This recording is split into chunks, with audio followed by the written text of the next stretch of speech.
পরিষ্কার করবো নিজে নাই না, নিজে নেবে পরিষ্কার করে এই জায়গায় গোসল করবো আর নৌকা চালাবো। কিন্তু আল্লাহর বিশেষ রহমতে এই জায়গায় যে স্পিড বোট চালাইতে পারবো এটা আমার চিন্তায় ছিল না।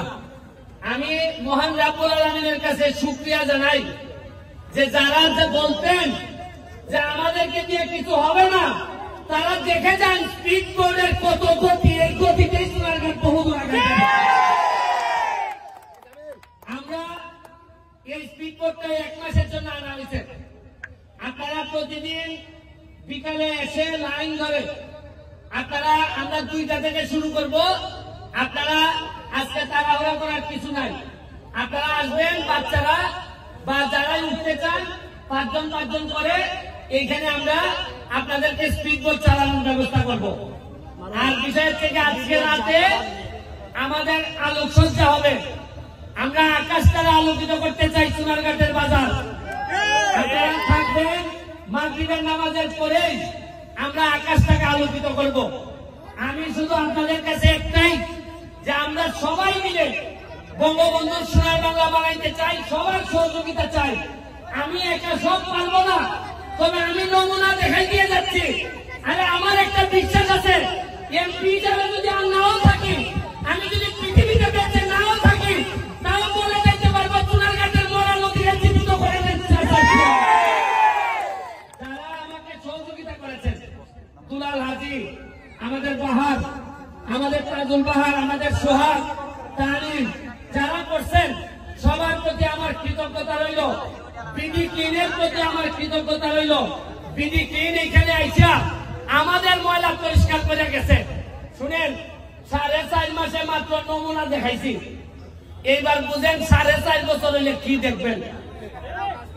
পরিষ্কারের কাজ পুরা 3 কিলোমিটার রাস্তা হবে, ওয়াকওয়ে হবে, এই স্পিড বোট চলবে।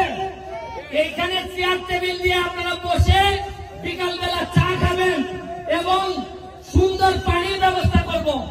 আপনারা যে এই বাড়িগুলো আছেন, আপনাদেরকে বলি, আপনারা ময়লা পানি আল্লাহর রাস্তে পৌরসভার সাথে আলাপ করে আপনারা যার যে ময়লা পানিটা যদি নিজেদের মধ্যে রাখেন, যেভাবে আমার বাসায় আমি রাখি। আমি তো আমার বাসার ময়লা নদীতে ফেলি না। আপনাদের সাথে আমি, আপনারা আমার লোক, আপনারা আল্লাহর রাস্তে ময়লা ফেলেন না, কারণ ময়লা ফেললে আপনাদের সাথে যুদ্ধ করে আমরা পারবো না। কিন্তু আমি আল্লাহর রাস্তে আপনাদের কাছে চাই, বৃহত্তর স্বার্থে, সোনারঘাটের স্বার্থে আর ময়লা ফেলেন না। ময়লা পরিষ্কার করতে 40 বছর লাগছে। আপনাদের সহযোগিতা আমি চাই। আমি সরকারের কাছে হ্যান্ড ওভার করার আগে আপনাদের সহযোগিতা চাই। সরকারের কাছে হ্যান্ড ওভার হইলে আপনাদের জন্য এটা সুবিধাজনক হবে না। আমি কালকে ওই মাথা থেকে এই মাথা পর্যন্ত 3 কিলোমিটার জায়গা আমি দেখে আসছি। পুরা 3 কিলোমিটারে দেখবেন পর্যটন কারে কয় আমরা দেখায় আসবো। আমি বলছিলাম কিনা যে যারা ঘাম দিয়ে গোসল করে তারা ইতিহাস বদলায়। ঘাম দিয়ে গোসল করতে যেহেতু শিখছি, আপনারা আশ্চর্য হবেন। এই যে ক্যামেরাগুলা, প্রতিটা ক্যামেরা $1000 ইনকাম করে। জীবনে চিন্তা করছেন, ভিডিও হয় মোলা নদীর উপরে, 8 টাকা ইনকাম হয়, $2 ইনকাম হয়। এইটাই এই প্রথম সোনারঘাটের মাটিতে শুরু হয়েছে।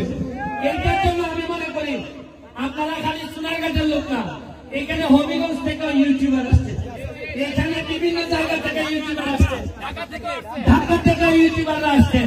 শুনেন, এই সোনারঘাট মাধবপুর আমরা ইতিহাস বদলাইতে আসছি। আমরা আগের মতো করে আর চলবো না।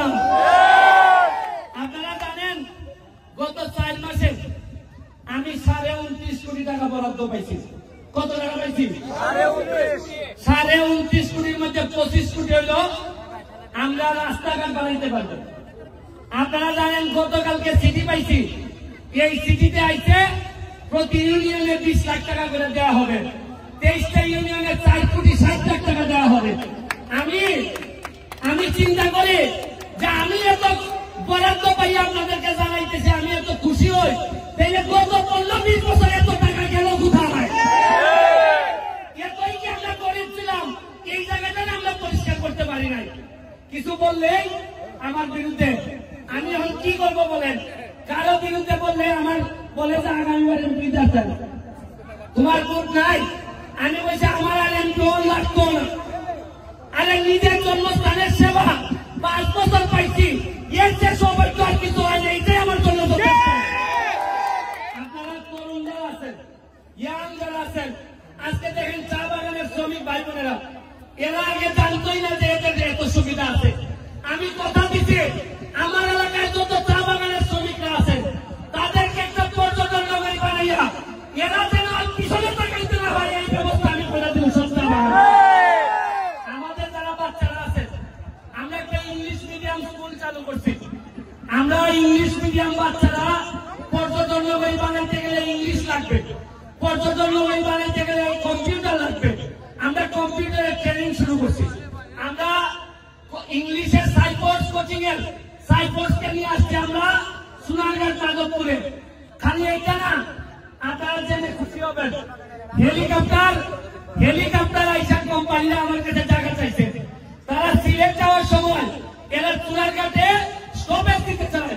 যেভাবে কাউন্টার স্বাস্থ্যগঞ্জে যেভাবে কাউন্টার আছে, এরা গাড়ি দাঁড়ায়। আমার সাথে কথা হইতেছে, সোনারগাঁতে হেলিকপ্টারের কাউন্টার হবে। হেলিকপ্টার নামে আপনারা নেন না কেন?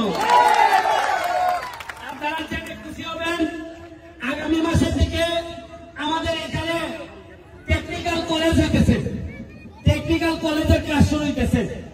আপনারা জানেন ট্রাক্টর প্রতিদিন এখন গর্ত ভরাটের কাজ করে, রাস্তা রাস্তা গর্ত ভরাটের কাজ করে। আমি